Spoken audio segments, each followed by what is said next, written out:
Eine ovale Form aus Eierschalenfragmenten mit einem schlitzartigen Mund. Stacheldraht geschützt. Spuckt feuerrot.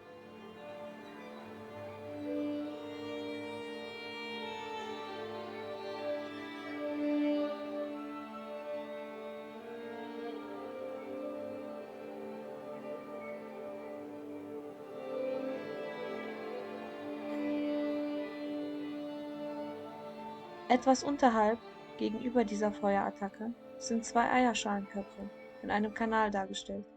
Sie sind eingedrückt. Was passiert jetzt?